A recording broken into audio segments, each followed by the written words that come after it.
Bon les amis, comme c'est très intéressant à vous montrer, comme c'est devenu beaucoup plus petit que mon dessin à la base. Bien sûr, je les ai mis au séchage, à la presse, pour conserver, si vous voulez, au moins son contour. Sinon, tout aurait été très déformé, un peu comme cela. Vous savez bien que j'ai besoin quand même d'une forme assez plate.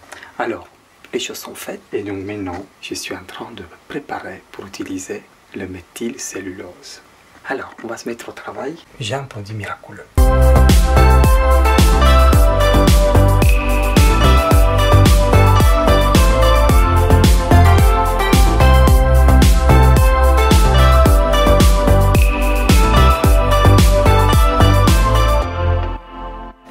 Bonjour les amis.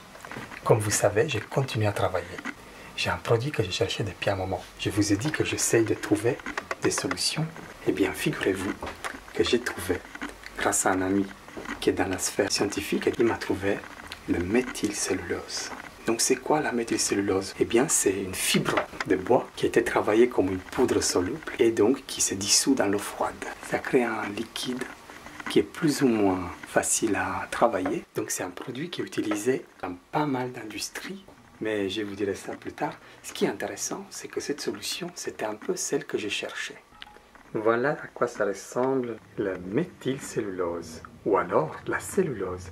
Eh bien, vous voyez son côté visqueux. Eh bien, c'est une fibre de bois soluble, qu'on appelle aussi la tyleuse, ou la cellulose si vous voulez.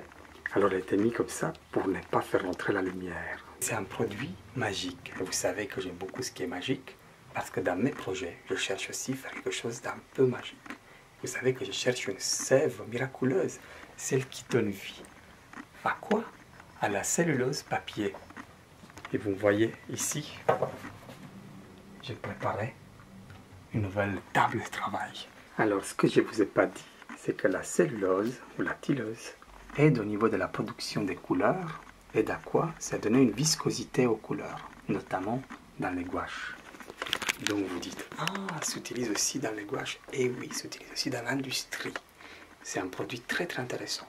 Bon, moins bonne nouvelle, parfois il se trouve même dans les fibres du pain. Parce que voyez-vous, c'est une fibre et ça donne l'impression des textures. Ça, c'est moins bon. Mais je vous assure, le monde bio n'utilise pas. Certains steaks, par contre, risquent d'en avoir des traces. Mais je ne vous ai rien dit.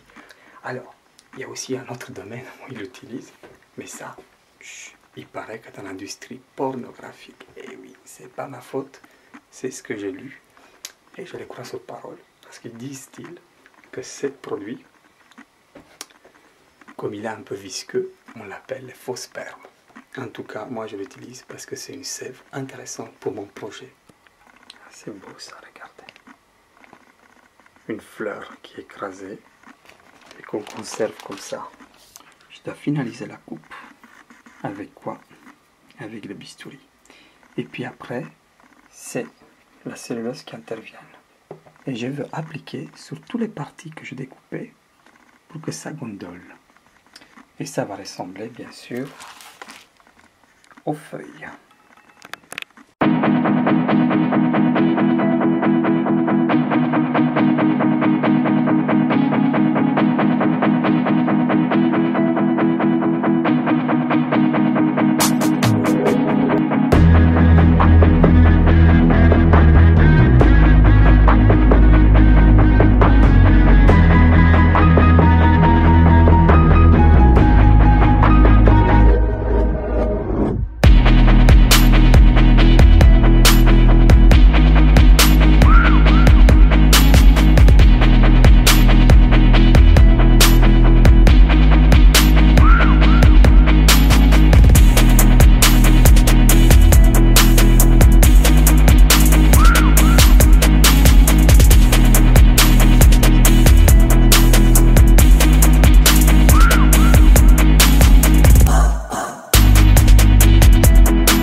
ça condole. Bon, si vous aimez bien mes vidéos, abonnez-vous. Et surtout, n'oubliez pas, cliquez sur les pouces bleus.